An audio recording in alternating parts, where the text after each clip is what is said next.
예, 안녕하세요.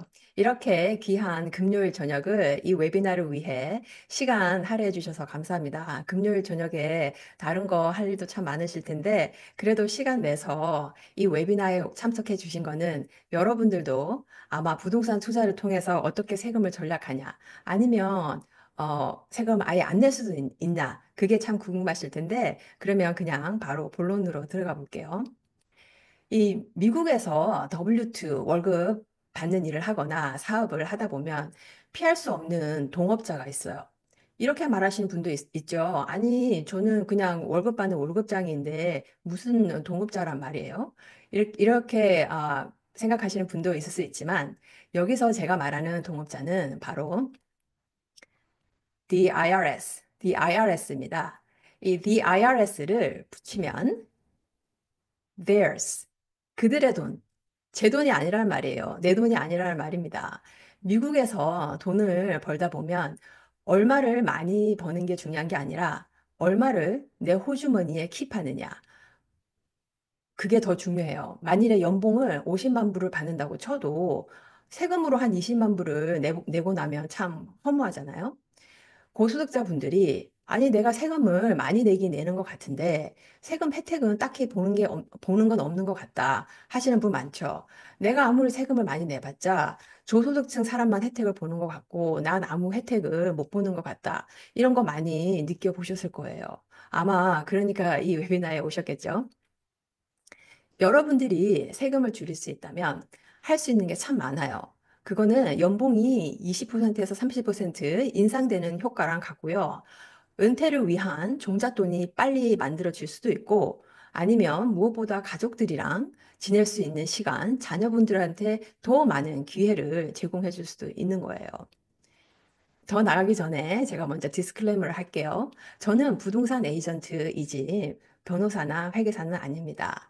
제가 여기서 드리는 정보는 에이전트로서 직접적이고 간접적인 제 그 경험으로 가진 지식을 나누는 것뿐이며 여러분들이 결정을 내리실 때는 법적인 조언을 구하시고 회계사와 전문적인 상담을 해보시기 바랍니다. 자, 그럼 제 소개를 할게요. 이 사람이 누구냐? 왜 이 사람이 웨비나를 하고 있냐? 궁금하실 텐데요. 제 이름은 이미화고요. 저는 부동산 중에서도 멀티 패밀리 아파트를 전문으로 하고 있어요. 에어비앤비 슈퍼호스트도 해봤고, 미드텀 렌터 아니면 롱텀 테넌트를 위한 그런 프로퍼티 매니저도 지난 10년 넘게 해오고 있습니다. 제 유튜브는 미화 이 리얼터를 치시면 나오고요. 페이스북 그룹도 전략적인 부동산 투자로 미국 은퇴 준비하기라는 그룹을 운영하고 있으니 많이 팔로우 해주시면 감사하겠습니다. 자, 오늘 이 웨비나의 목적은 바로 여러분들이 열심히 해서 번 돈, 어떻게 하면 내 호주머니에 더 많이 가져갈 수 있냐, 그겁니다. 프레젠테이션 한 45분에서 50분 정도 할 예정이고요. Q&A 시간은 나중에 15분 정도 할 예정이니 질문이 있으시면 챗에 남겨주시면 제가 나중에 더 질문에 답해 드리도록 하겠습니다. 제가 여기서 말하는 고소득자는 1년에 15만 불 이상 버시는 분들을 말해요. 이분들이 합법적으로 세율을 줄일 수 있는 혜택이 별로 없습니다. 고소득자 분들이 세금을 80% 아니면 100% 완전히 다 없앨 수 있는 방법이 없어요. 연봉 15만 불 이상 버시는 분들이 미국 연방정부 인컴 텍스의 74%를 낸다고 해요. 아주 많은 수치죠. 그렇다고 그에 대한 세금 혜택을 받나? 그렇지도 않습니다. 메디케이드 혜택을 받는 것도 아니고, 자녀 학자금 혜택을 받는 것도 아니고, 일은 정말 죽어라 열심히 하고, 세금 혜택은 제대로 못 받는 게 아마 이 연봉 15만 불 이상 버시는 고소득자 분들이 아닌가 해요. 그래서 고소득자 분들이 보통 생각할 수 있는 세금 전략 방법들이 있는데요. 가장 제일 많이 하시는 게 401k, 트래디셔널 IRA를 최대로 납부하는 거죠. 이것 또한 돈을 401k에 넣어두고 65세까지는 찾아 쓰지도 못하는 돈 감옥, 머니 제일에 넣어두는 거랑 다름없어요. 그 밖에도 헬스 세이빙스 어카운트나 플렉서블 스pen딩 어카운트 같은 것도 직장에서 제공합니다만 이것도 1년에 혜택 볼 수 있는 금액이 한정되어 있죠. 그럼 부동산 투자가 주식 투자나 다른 투자에 비해 좋은 7가지 장점에 대해서 알아보도록 할게요. 첫 번째, 현금 흐름. 남가주 지역에서는 현금 흐름을 좋은 건물 찾기가 참 힘들어요. 하지만 설사 캐시플로가 지금 얼마 되지 않는다 하더라도 이게 1년에 적게는 4%, 8.9% 정도 꾸준히 올리잖아요. 그러면 캐시플로는 점점 나아질 거예요. 그리고 두 번째, 테넌트가 모기지를 내준다. 저는 이게 부동산 투자의 가장 큰 매력인 것 같아요. 빚은 내가 내고 내 빚을 다른 사람이 갚아주잖아요. 이런 투자는 어디에도 없습니다. 내 빚을 다른 사람이 내주고 있으니 저는 이게 부동산 투자의 가장 큰 매력이 아닐까 해요. 세 번째, 조금 그 허름한 집, 보통 픽서라고 하죠. 이런 걸 사서 고쳐서 즉각적으로 어프리시에이션 그 효과를 보실 수가 있어요. 이렇게 해서 곧바로 팔아서 이득을 취하는 사람들을 플리퍼라고 하죠. 그래서 이런 것만 주업으로 본업으로 하는 부동산 투자자들도 있어요. 네 번째, forced appreciation.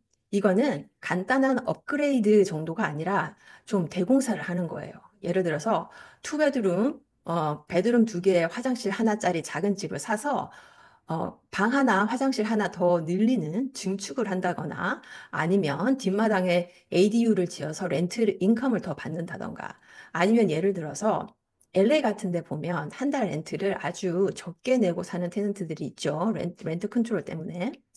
그런 사람들에게 돈 주고 내보내고 아파트 유닛을 싹 레노베이션을 한 다음에 한 달에 1,000불 들어오는 렌트를 한 3,000불로 확 올리는 거예요. 이런 게 first appreciation이라고 볼 수 있고요. 그리고 다섯 번째, 위치나 동네에 따라 틀리긴 하지만 그냥 아무것도 안 하고 가지고만 있어도 자연스럽게 가치가 올라가는 appreciation 효과도 있어요. 샌디에고의 포레스트 렌치나 카메밸리 같은 지역, 아니면 LA의 웨스트 아담스나 미드시티 같은 지역은 진짜 지난 10년 동안 한 100만 불 정도의 가치 상승이 있었던 것 같아요. 여섯 번째, 이렇게 많이 올라간 집의 가치를 집을 팔지 않고도 에코티만 뽑아서 쓸 수 있다는 장점이 있어요. 이게 나만의 은행이 생기는 것 같아요. 비즈니스나 아니면 다른 집 살 때 필요한 돈을 뽑아 쓸 수 있어요. 물론 돈을 뽑아 쓰는데 이자를 내기는 합니다만, 그래도 돈이 급하게 필요할 때 친구나 가족이나 은행 가서 돈 빌려달라고 아쉬운 소리 안 해도 되고 좋잖아요. 그리고 일곱 번째 장점은 Real Estate Professional Status를 이용하시면 W2 income를 상쇄시켜 버린 데 쓸 수 있어요. 이 Real Estate Professional Status에 대해서는 제가 뒤에서 좀 더 설명을 해드릴게요. 그렇다고 아무 부동산 투자를 한다고 다 성공하는 건 아니에요. REITs는 Real Estate Investment Trust를 줄인 말인데 한국어로 하자면 부동산 투자 신탁 정도가 되겠습니다. 부동산 투자 신탁이나 신디케이션, 즉 여러 투자자들의 돈을 모아서 큰 쇼핑센터나 아파트, 병원 같은 건물을 공동 투자하는 것도 부동산 투자이긴 하지만 이거는 세금 혜택을 많이 못 받으세요. 그리고 완전 다 고쳐진 집, 몸만 들어가면 되는 집, 이런 집을 turnkey condition house라고 하는데 이런 집을 사서 렌트를 주신다면 세금 혜택은 볼 수 있지만 제가 아까 말씀드렸던 세금 혜택은 볼 수 있지만 보통 이런 집들은 탑 달러, 가장 좋은 값, 가장 비싼 값을 주고 사거든요. 그래서 제가 아까 말씀드렸던 집을 사자마자 생기는 immediate, 즉각적인 appreciation을 기대하기가 힘들어요. 그래서 이런 집들은 appreciation이 올라가서 cash out, refinance 하기까지 좀 시간이 오래 걸릴 수 있습니다. 가장 큰 세금 혜택과 투자 대비 큰 리턴을 가져올 수 있는 거는 좀 허름한 집을 사서 레노베이션을 하고 테넌트를 들여서 쇼텀 렌트를 하시든지 롱텀 렌트를 하시든지 캐시플로를 만드는 거예요. 레노베이션을 통해 집의 가치를 확 올리고 나면 집의 가치가 올라간 만큼 캐시 아웃 리파이낸스를 할 수 있고 투자한 돈을 다시 뽑아내서 다른 건물 사는데 쓸 수 있어요. 이렇게 부동산 투자자들이 1년에 하나씩, 뭐 2년에 하나씩 그렇게 사는 거예요. 그럼 정부가 부동산을 통해 왜 이렇게 세금 감면을 주는 걸까요? 정부가 원하는 건 더 많은 고용 창출을 하고 경기를 활성화시키고 많은 사람들이 살 수 있는 하우징을 제공하는 거예요. 그런데 이걸 정부가 직접 하나요? 직접 하지 않습니다. 정부는 텍스를 받아서 이렇게 고용 창출을 하고 많은 하우징을 제공하는 사업가, 부동산 투자자들에게 아주 많은 텍스 인센티브를 제공하고 있어요. 어떻게 보면 고소득자분들이 이 텍스 인센티브를 받아서 세금 전략하는 것은 아주 당연한 거라고 볼 수 있어요. 예를 들어 2017년에 Opportunity Zone이라는 게 있는데 흔히 말하는 Up and Coming Area 있잖아요. 그런데 정부가 이 지역에서 지역 경제를 활성화시키고 고용 창출을 하고 이 지역의 부동산을 사서 10년 동안 가지고 있으면 캐피탈 게인 텍스를 없애주는 텍스 인센티브예요. LA에서 아주 대표적인 지역이 웨스트 아담스, 미드시티, 제퍼슨 파크이라는 동네인데요. 유대인 부동산 투자자들이 아담스 길에 2017년부터 허름한 건물을 사서 정부 돈 받아서 어포더블 하우징을 짓고 부동산 투자해서 이 지역이 지난 10년 사이에 아주 몰라보게 변했어요. 여기 건물 투자한 사람들은 지난 10년 동안 1밀리언 이상의 가치 상승을 받고요. 10년 동안만 홀드 하다가 팔면 캐피탈 게인 텍스를 안 내게 됩니다. 1031 익스체인지 이런 거 안 해도 되고요. 디프레시에이션 리캡처 이런 것도 없어요. 10년 전에만 해도 그 아담스 길은 총 맞는다고 무서워서 가지도 못했어요. 지금 가보시면 정말 얼마나 변했는지 깜짝 놀라실 겁니다. 이런 유대인 부동산 투자자들은 발빠르게 정부가 제공하는 모든 세금 인센티브를 다 이용해서 돈을 벌어요. 우리라고 그러지 못하라는 법 없잖아요. 제가 10년 전에만 해도 주위 분들에게 웨스트 아담스 동네에 집을 보여주면 하이웨이 10 밑으로 가면 흙이 많다고 총 맞는다고 절대 그런 데는 거들떠 보지도 않으셨어요. 저는 7년 전에 그 동네에 집 하나 58만 불에 사서 작년에 150만 불에 팔았어요. 물론 캐피탈 게인 텍스도 내지 않았고요. 이 밖에도 Opportunity Zone, Promise Zone, New Market Tax Credit이라는 게 있는데 이거는 시간상 제가 이 자리에서 하나하나 설명은 하지 않고 넘어가겠습니다. 그래도 이렇게 생각하시는 분이 있겠죠. 그래도 세금을 하나도 안 낸다라는 게 좀 정당한 것 같지가 않은데요. 좀 양심에 찔리는데요. 뭐 이렇게 생각하시는 분도 있겠지만 여기 이 표를 보시면 연봉 25만 불을 버는 고소득자분과 부동산 투자자가 내는 세금 비교를 해봤습니다. 25만 불 연봉을 받으시면 다른 거 세금 혜택이 없다고 하면 거의 10만 불을 세금으로 내세요.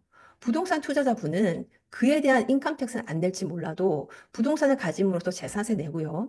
물론 이 재산세는 이 그 건물의 가치에 따라 다르긴 합니다. 근데 프로퍼티 매니저를 고용을 한다면 그 회사가 내는 세금이 있을 거고 플러머, 일렉트리션, 뭐 핸디맨 이런 사람들을 고용을 한다면 그 사람들이 내는 세금이 있을 것이고 모기지 융자회사 받은 이자 소득에 대해서 모기지 회사가 내는 세금이 있을 거고 또 건물에 들어가는 어플라이언스나 여러 가지 물건들을 살 때 내는 세일즈 텍스가 있겠죠.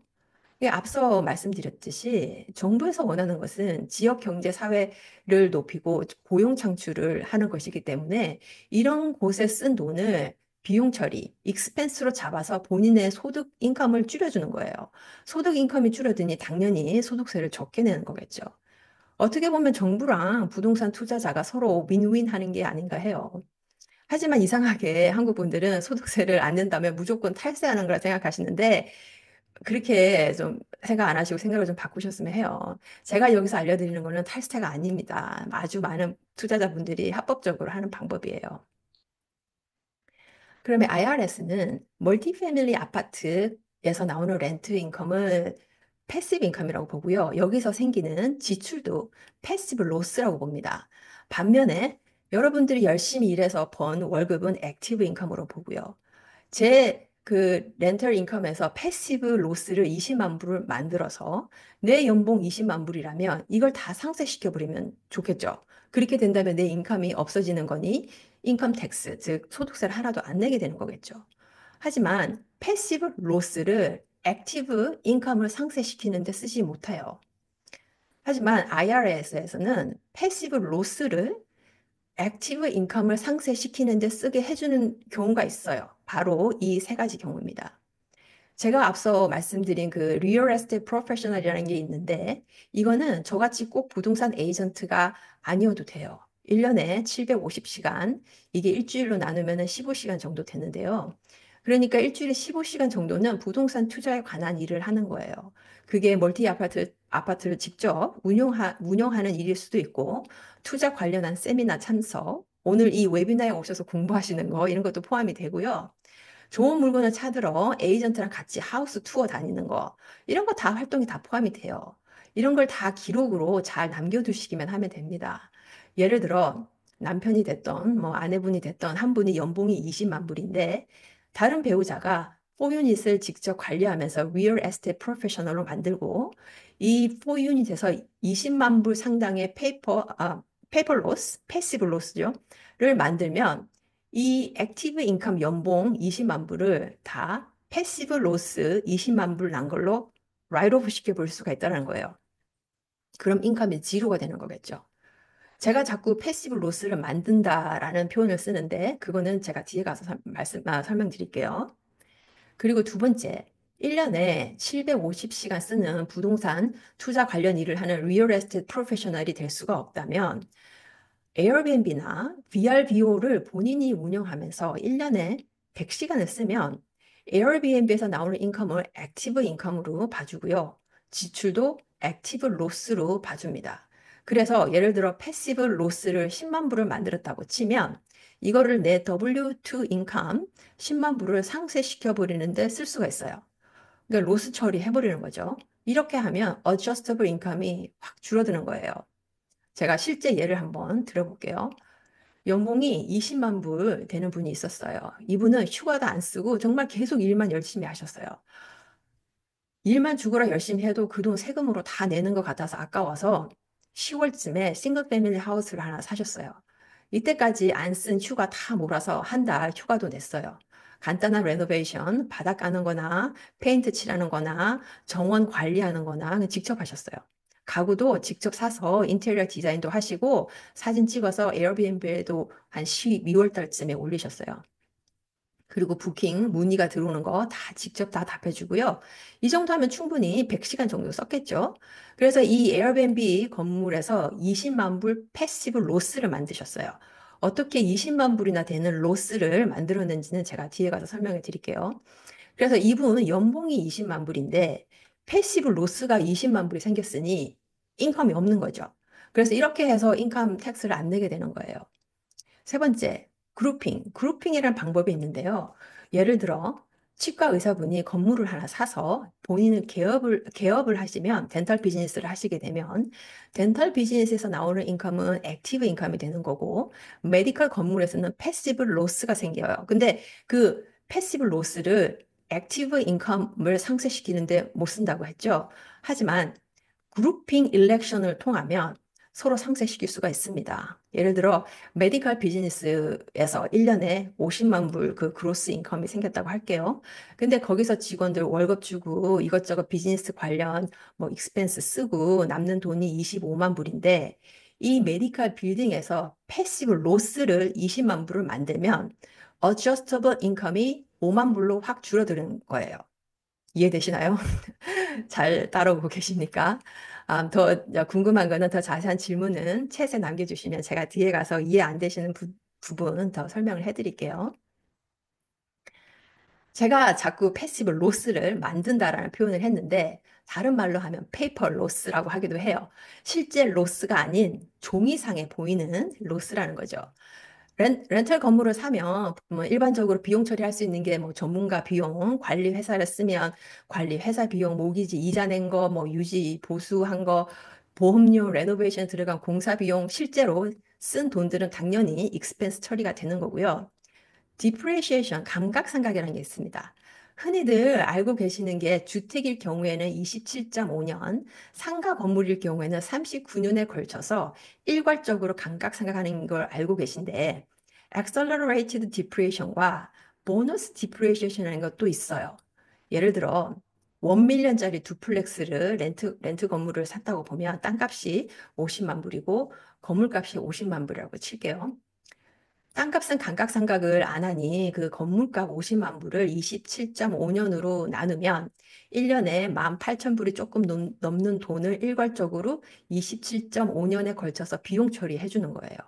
IRA에서는 주택 건물 같은 경우에는 27.5년이면 건물 수명이 다 돼서 소멸된다고 보고 익스펜스 처리해 주는 거예요.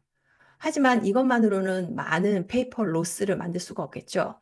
생각해 보세요. 건물에 있는 모든 부속품이 생명력이 같나요? 다 틀립니다.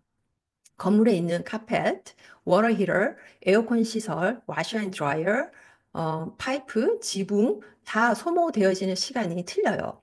어떤 거는 5년, 어떤 거는 10년 이렇게 틀립니다. 안 그래도 지난달에 제가 가지고 있는 4유닛 아파트에 워터 히터가 터져서 새로 갈았어요.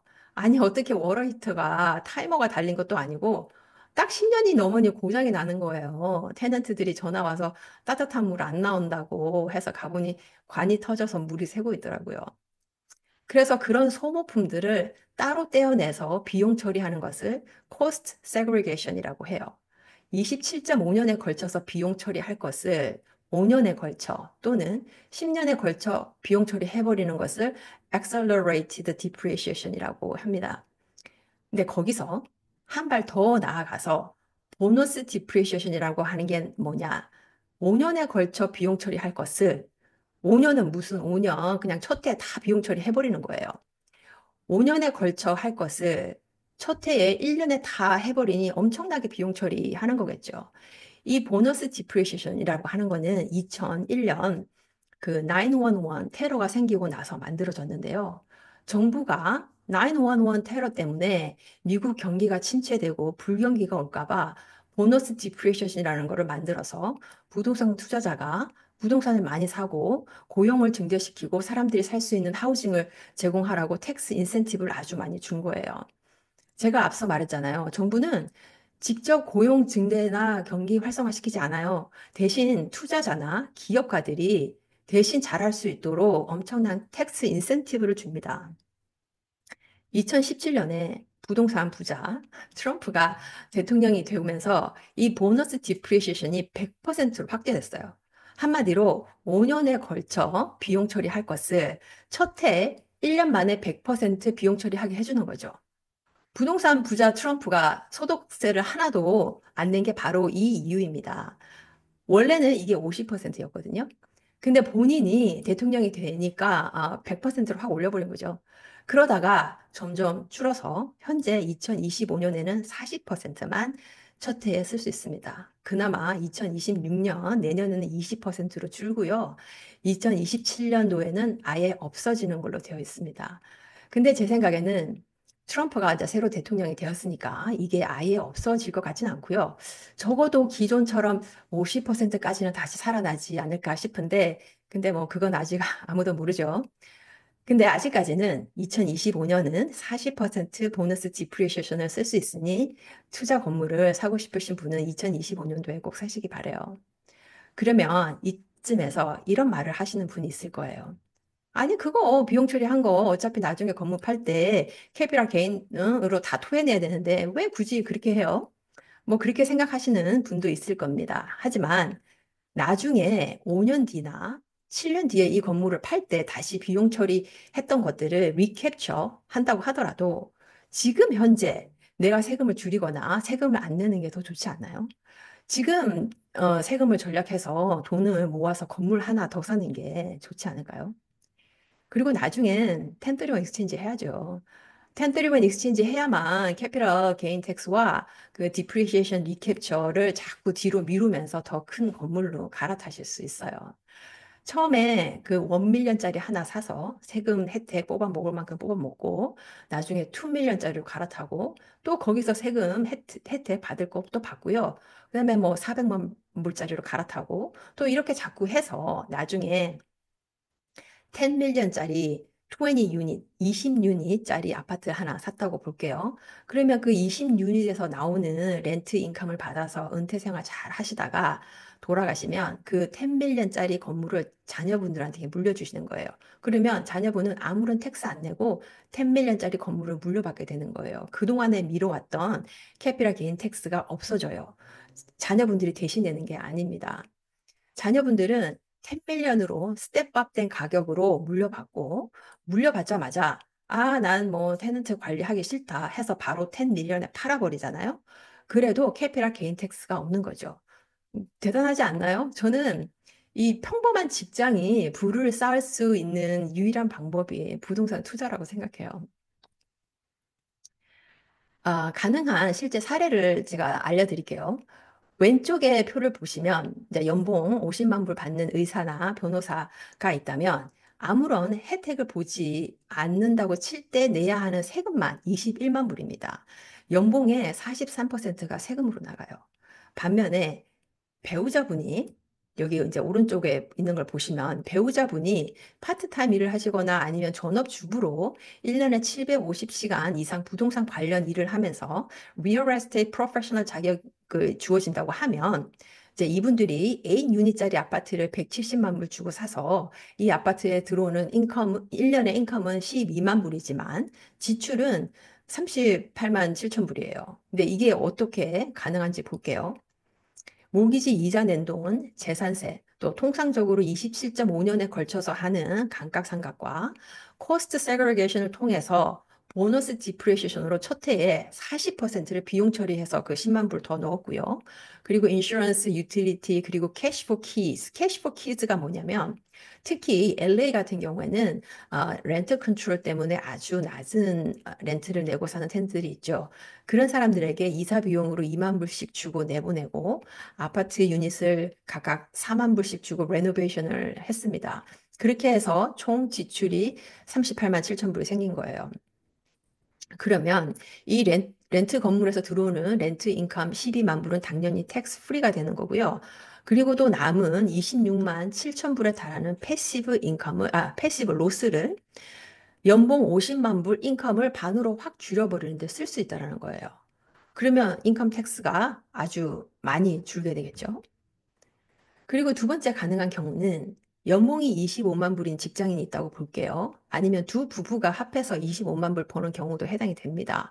두 부부가 합해서 25만 불 버는 가정은 많죠. 이렇게 되면 아무런 세금 혜택을 못 본다고 했을 때 내는 세금만 9만 불이 돼요. 근데 이제 이분이 에어비앤비를 할 수 있는 건물을 사서 에어비앤비를 1년에 100시간 이상 직접 관여하고 운영한다고 볼게요. 이 에어비앤비에서 생기는 인컴은 1년에 10만 불인데 지출은 22만 불이 넘어요. 아니, 이게 어떻게 가능하냐면 몰개지 이자 낸 거, 재산세, 에어비앤비를 위해 집 수리한 비용, 가구 산 비용, 그리고 일반적인 그 27.5년에 걸쳐 사는 감각상각, 그리고 커스트 세그리게이션과 보너스 디프리시에이션을 써서 추가적인 감각상각을 더 많이 하고 인슈런스, 유틸리티 이런 비용을 다 합하니까 지출이 22만 불이나 되는 거예요. 그러면 에어비앤비에서 들어오는 10만 불 인컴은 텍스 프리가 되는 거고요. 그거 빼고도 남은 12만 2천 불의 로스를 본인의 연봉 25만 불을 반으로 확 줄여버리는데 쓸 수 있다는 거죠. 이해되시나요? 예. 그래서 여러분들에게서 가장 많이 듣는 말, 부동산 투자할 시간이 없어요. 직장 다니는 것만도 너무 바빠요. 테너트 관리 자신 없어요. 이런 말들 많이 하십니다. 제가 여기서 드리고 싶은 말은 어떻게 하냐? 어떻게, 이 how, 이 생각에서 좀 벗어나서 누가 나를 도와줄 수 있나? who? 라는 질문을 해보시길 바래요. 경험 많고 여러분들이 처한 상황에 맞게 잘 대응해서 좋은 물건을 찾아줄 수 있는 에이전트를 만나면 생각보다 부동산 투자가 쉬울 수도 있습니다. 그리고 너무 한 지역에만 집중하지 마세요. 어떤 분들은 난 꼭 코리아타운에만 투자할래. 어떤 분들은 코리아타운 벗어나면 사람들이 아무도 안 사는지 아세요. 난 꼭 뭐 얼바인 학군 좋은 데만 살래 이러시는 분들이 있거나 아니면 코리아타운에 있는 유닛을 살 거니까 꼭 코리아타운에서 일하는 에이전트랑만 같이 일할래 하는 이런 지역적인 바운더리에서 좀 벗어나길 바래요. 옛날 같이 인터넷이라는 게 없고 진로나 레드핀이라는 게 없을 당시에는 원하시는 그 지역에 사는 에이전트랑 일하는 것이 중요했을지도 모릅니다만 하지만 지금은 그런 세상이 아니잖아요. 요즘은 정보의 시대이고 LA에 앉아서도 샌디에고 라호야에 있는 물건을 볼 수도 있고 오렌지 카운티에서 살면서도 산타모니카의 건물 시세에 대한 데이터 다 뽑아볼 수 있어요. 내가 얼마에 안 살아도 원하는 집이 있으면 그 집 시세가 얼마인지, 최근에 근처에 얼마에 팔렸는지 그런 거 컴퓨터로 데이터 다 뽑아볼 수 있는 시대입니다. 그러니까 꼭 그 동네에 사는 에이전트만 고집하면서 일할 게 아니고 얼마나 이 에이전트가 정보성이 빠르고 테크놀로지를 잘 이용하고 새로운 데이터에 발맞추어서 본인의 정보력을 키우고 오픈 마인드로 일을 하나 그런 거를 꼭 보시길 바래요. 그리고 두 번째, 본인이 올해 2025년도에 진짜 부동산 투자하기로 결정을 하셨다면 제일 먼저 하셔야 될 게 프리 어프루브입니다. 그냥 프리 퀄리피케이션 정도가 아니라 프리 어프루브는 진짜 은행이나 모기지 브로커에게 본인의 2년 동안의 텍스 리턴 한 거 보여주고 월급 명세서 다 보여주고 그리고 빚이 있는 것도 다 보여주고 본인이 모기지를 얼마나 받을 수 있나 알아보는 게 프리 어프루브예요. 이걸 꼭 하셔야 돼요. 이것만 해도 거진 50%는 끝난 거예요.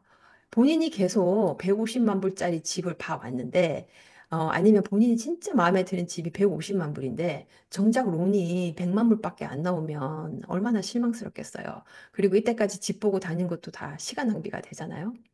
그러니 특히나 일하시느라 시간이 없으신 분들은 프리 어프로브를 받아서 내가 얼마나 론을 받을 수 있나 그걸 보고 딱 그 가격 안에서만 봐야 돼요. 예를 들어서 본인이 100만 불의 론을 받을 수 있고 다운페이를 20만 불을 한다면 120만 불 미만으로만 집을 보셔야 돼요. 아무리 150만 불짜리 집이 마음에 든다 해도 그건 시간 낭비일 뿐입니다. 그리고 엑시 스트라티지. 엑시 스트라티지가 무슨 말이냐면 건물을 사시기 전에 이 건물로 뭘 할 것인가를 먼저 미리 생각하시라는 거예요. 예를 들어 의사분이 이 건물을 사서 개업을 할 건지, 변호사분이 건물을 사서 본인의 로펌을 열고 싶은 건지, 아니면 이 건물을 사서 에어비앤비를 해서 세금 혜택을 보고 싶다면 에어비앤비를 할 수 있는 건물인지. 요즘에 에어비앤비에 관한 룰이 좀 많이 힘들어져서 에어비앤비를 못하게 하는 집들도 많습니다. 그러니 에어비앤비로 세금 전략을 하고 싶은 분이라면 이런 것도 꼭 알아봐야 되고요. 롱텀 테넌트를 들이실 분이라면 그 지역의 관련 렌트 컨트롤 법이 어떤지도 알아봐야 되고 간호사를 대상으로 미드텀 렌트를 하고 싶은 분이라면 뭐 병원 근처나 큰 회사 근처에 집을 사시는 게 좋겠죠. 그리고 집주인이 거주용으로 살던 집은 2년만 살다가 팔면 부부일 경우에는 50만 불까지는 그 캐피탈 게인 텍스를 안 내잖아요. 만일에 이 방법을 엑시 스트라티지로 쓰고 싶다면 좀 허름한 건물을 사서 2년 동안 살면서 조금씩 업그레이드를 해서 2년 뒤에는 50만 불 정도의 시세 차익을 볼 수 있을 만한 그런 집을 사셔야 돼요. 남가주에서 2년 뒤에 50만 불 정도 시세 차익을 볼 수 있는 집들은 찾아보면 있습니다. 그리고 제가 여기 델리게이트라고 적은 거는 모든 걸 혼자 하려고 하지 마세요. 시간도 없는데 어떻게 다 혼자 해요? 못합니다. 그 부동산 에이전트들이 아무것도 안 하고 문만 열어주고 집만 보여주고 참 쉽게 돈 번다 이런 소리 많이 듣죠. 근데 에이전트 분들이 대신 해줄 수 있는 일들이 많아요. 많은 정보력을 가지고 있는 에이전트를 만나시면 집 사고 파는 게 훨씬 쉬워지고 스트레스 덜 받을 수 있어요. 한 예로 지금 제 손님 중에 집을 좀 레노베이션해서 팔고 싶으신 분이 있는데요. 제가 그 공사업자들 다 소개해드리고 공사하는 동안 공사 진행 상황 제가 다 업데이트 해드리고 이 주인분은 투자 뛰시는 분이에요. 그래서 정말 일하느라 바빠서 시간이 없으세요. 그래서 제가 공사 진행 상황 틈틈이 가서 봐주고 사진 찍어서 업데이트도 해드리고 있습니다. 만일에 렌털 유닛을 사시려고 하는 바이어 분이라면 모든 듀 딜리전스를 혼자서 하시려고 하지 마시고 같이 일하는 에이전트 분들한테 부탁하세요. 요즘은 정보의 시대라고 했잖아요.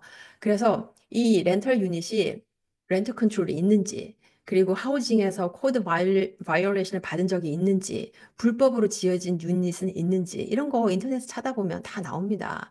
하지만 이런 거를 본인이 직접 다 하시려고 하면 어디에 가서 물어봐야 하는지도 모르고 어디서 찾아봐야 하는지도 모르고 시간도 많이 걸려요. 하지만 그 정보력이 좋은 에이전트를 만나시면 이런 거 듀 딜리전스 도와드리는 거는 일도 아니에요. 그 다음으로 제가 제일 많이 듣는 말이 부동산 투자 좋은지도 알겠는데 돈이 없어요. 그러니까 이런 말입니다. 그 FHA 론을 이용하시면 다운을 5% 정도만 하고도 살 수 있어요. 보통 처음 집을 사시는 분들은 타운하우스나 싱글 패밀리 하우스를 사시려고 하십니다. 하지만 4유닛까지는 론을 받는 게 싱글 패밀리 하우스를 사나 4유닛을 사나 똑같이 진행돼요. 모기지 이자도 같고요. 특히나 요즘같이 집값이 비싸고 모기지 이자율이 비쌀 때는 저는 4유닛을 사시라고 추천드리고 싶어요. 4유닛을 사시면 한 유닛에서 본인이 거주하시고 나머지 3유닛에서 렌트 인컴을 받을 수 있으니 한 달 모기지 부담이 좀 줄어들겠죠.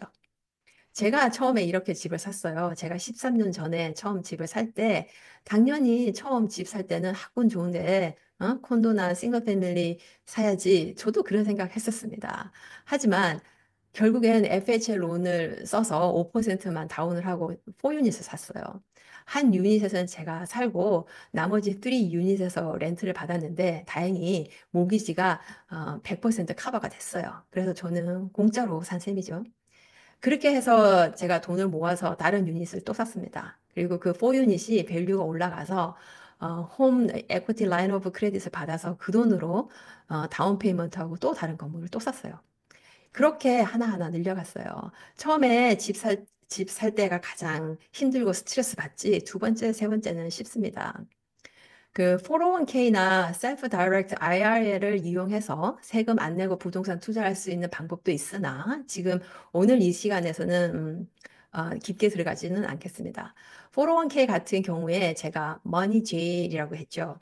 65세까지는 꺼내 쓰지도 못하는 돈 감옥. 하지만 제가 지금 이 돈을 꺼내서 캐시플로우를 만드는 투자를 할 것이냐, 65세가 지나서 쓰겠느냐, 그거는 여러분들이 결정해야 할 몫입니다. 하지만 지금 페널티를 내고 꺼내 쓴다고 해도 아까 제가 보여드렸던 그 부동산 투자 그 세금 혜택이 아주 크기 때문에 페널티 낸 거 다시 돌려받을 수도 있어요. 그리고 어떤 분들은 현금이 스탁에 다 묶여 있어서 이 돈을 빼서 부동산 투자를 하고 싶은데 스탁으로 번 돈 빼내려고 하니 캐피탈 게인 텍스를 너무 많이 내야 돼서 무서워서 못 빼겠다. 뭐 이러시는 분들도 있는데 스탁에서 번 돈은 제가 아까 말씀드린 opportunity 존에 있는 건물에 투자를 하시면 캐피탈 게인 텍스를 2026년까지는 유예할 수 있고요. 그리고 부동산을 소유하면서 보너스 디프리시에이션 같은 걸 써서 페이퍼 로스를 많이 만드시면 스탁을 팔아서 생긴 캐피탈 게인도 다 상쇄시켜 버릴 수 있습니다. 그러니 스탁을 팔아서 캐피탈 게인 텍스를 얼마를 내야 하나 걱정을 하지 마시고 부동산 투자를 해서 보너스 디프리시에이션을 많이 해서 로스를 얼마나 많이 내가 만들어야 캐피탈 게인 텍스를 안 낼 수 있을까? 이렇게 생각을 바꿔보세요. 지금 또 이미 집이 있으신 분이 있다면, 그리고 그 집에 에코티가 있다면 그 돈을 빼내서 다른 투자용 건물을 사실 수도 있고요. 의사나 변호사분이 건물을 사서 본인 비즈니스를 운영하고 싶다면 다운 페이먼트를 하나도 안 하고도 살 수 있는 SBA 론이 있어요. 이것 또한 프라임 론보다 이자율도 1.5%나 낮아요. 프라임 론보다 이자율도 1.5%나 낮고 다운페이를 안 해도 되고 이런 좋은 방법이 있으니 개업을 미루고 있었던 의사분이나 변호사분들이 있다면 꼭 이용해 보시길 바랍니다. BL론 자격 받을 수 있는 자격이 되시는 분이라면 다운페이 없이 4유닛까지 살 수 있고요. 그럼 한 유닛에서 본인이 사시고 나머지 3유닛에서 렌트를 받으시니까 한 달 모기지 내는데 부담이 덜 하실 거예요. 앞에서 제가 말씀드린 FHL 론이나 BL 론은 투자용 건물은 못 사시고 본인 거주용만 살 수 있습니다. 하지만 FHL 론이나 BL 론은 레노베이션 비용까지 대출을 받을 수 있거든요. 그러니까 본인 거주용으로 살면서 한 2년 뒤에 한 50만 불 정도 시세 차익을 보고 소득세를 안 내고 싶은 분은 에게는 아주 좋은 방법이 될 수 있어요. 그리고 마지막으로 은행을 통하지 않고 크리에이티브하게 살 수 있는 방법도 있어요. 집을 팔려고 하는 셀러가 그 집이 다 페이오프가 된 집이라면 셀러가 은행이 되는 거죠. 셀러가 30년에 걸쳐 할부로 집을 파는 거예요. 이걸 다른 말로 인스톨먼트 셀이라고도 하는데 한국말로 하면 할부예요, 할부. 그러면 셀러도 집 한 가격뿐만 아니라 이자 수익을 얻을 수 있고 캐피탈 게인 텍스를 한꺼번에 안 내도 되니까 좋죠. 그리고 또 이 방법은 자주 나오지는 않는데 셀러가 내고 있는 그 모기지 페이먼트를 대신 내주면서 집을 사는 방법도 있어요. 셀러의 모기지 페이먼트를 새로운 바이어가 대신 내주는 거예요. 그러면 그 집의 명의가 새로운 바이어에게 갑니다. 제가 오늘 드린 정보가 좀 도움이 되셨나요? 제가 아주 많은 정보를 진짜 한꺼번에 다 했는데 좀 도움이 되셨기를 바래요. 그리고 좀 용기가 생기시기를 좀 바라고 좀 나도 할 수 있겠다라는 좀 그런 희망을 좀 가지셨으면 좋겠습니다. 자, 여기서 여러분들에게 두 가지 선택이 있어요. 맨날 고민만 하고 결정을 못 내리는 analysis paralysis라고 하죠. 올해도 결정을 못 하고 계속 analysis paralysis로 계속 계시면서 1년 뒤에도 여러분 계시면은 1년 뒤에도 여러분들은 바뀌는 게 없을 거예요. 지금과 똑같이 열심히 일하면서 다른 사람을 부유하게 만들어 주기 위해서 여러분들의 시간과 돈을 바꾸면서 일을 하고 계실 거예요. 올해는 진짜 뭔가 실천을 해봐야 되겠다 하시는 분은 여기 칼렌더리 링크에 올려놨으니 저와 편한 시간에 상담을 예약을 해서 예약을 해주시면 감사하겠습니다. 정말 아무런 오블리게이션이 없는 무료 상담이니 여러분들이 이루고 싶은 목적을 알려주시면 제가 가지고 있는 모든 리소스를 동원을 해서 성심성의껏 도와드리도록 할게요. 그리고 제가 이런 웨비나를 적어도 한 달에 한 번 정도는 할 생각이거든요. 그래서 다음 주제로 제가 생각하고 있는 게 First Home Buyer Bootcamp인데요.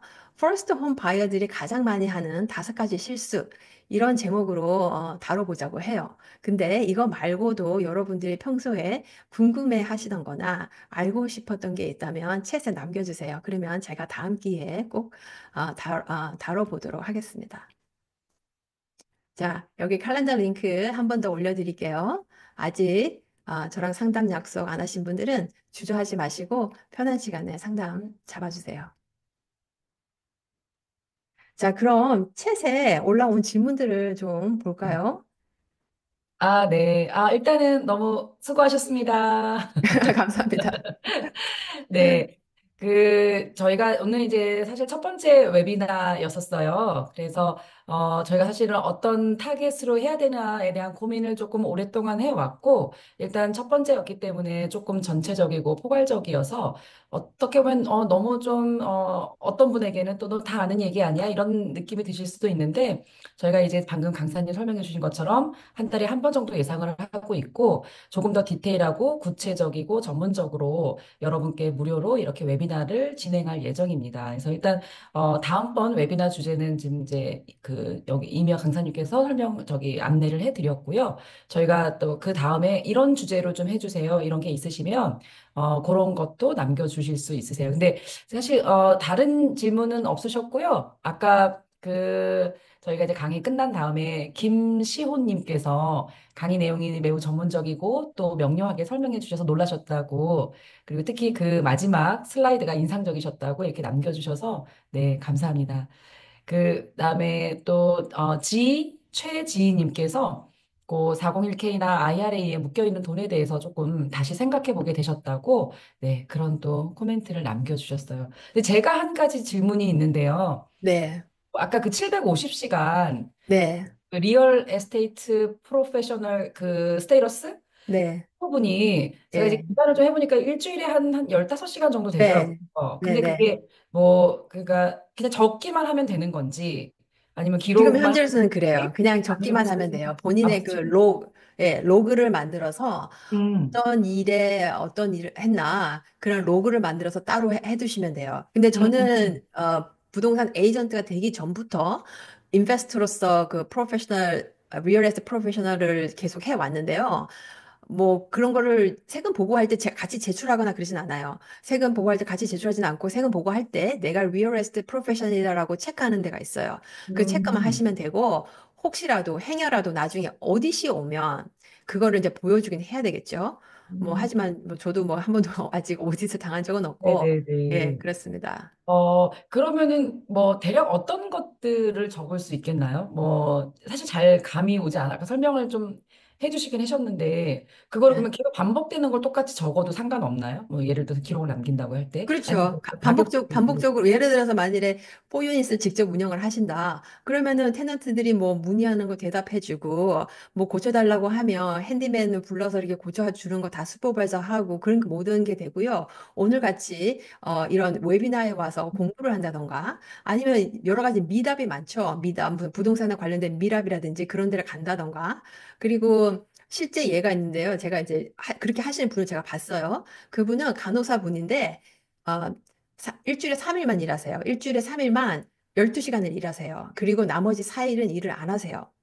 그런데 그분이 어떻게 했냐면은 그 4일 동안 그 좀 허름한, 그러니까 그분이 사이드로 플립을 하셨어요. 그래서 허름한 집을 사서, 그 플립을 하시는데 그 공사하는 그 공사업자들을 가서 이제 다 총괄을 하시고 어떤 사람을 쓸 건지 다 슈퍼바이저를 하는 거죠. 공사하는 데 가서 슈퍼바이저를 해야 되잖아요.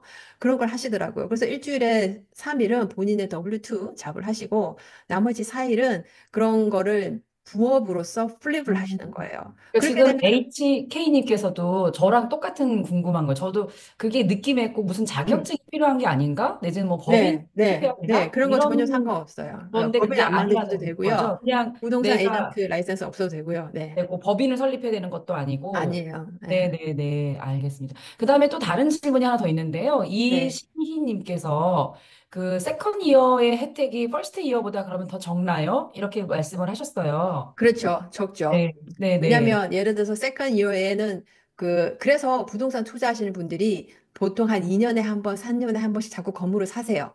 왜냐하면 첫 해에 그렇게 감가상각을 많이 해버리기 때문에 그 두 번째는 그만큼 줄어들겠죠.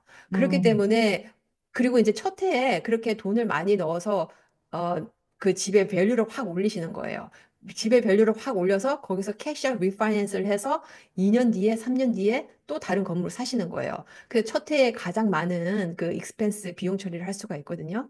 특히나 지금 또 이제 보너스 디프레시에이션이 이제 지금은 40%밖에 안 되고 또 내년에는 또 20%밖에 안 된다고 하니까 그렇게 하는 거죠.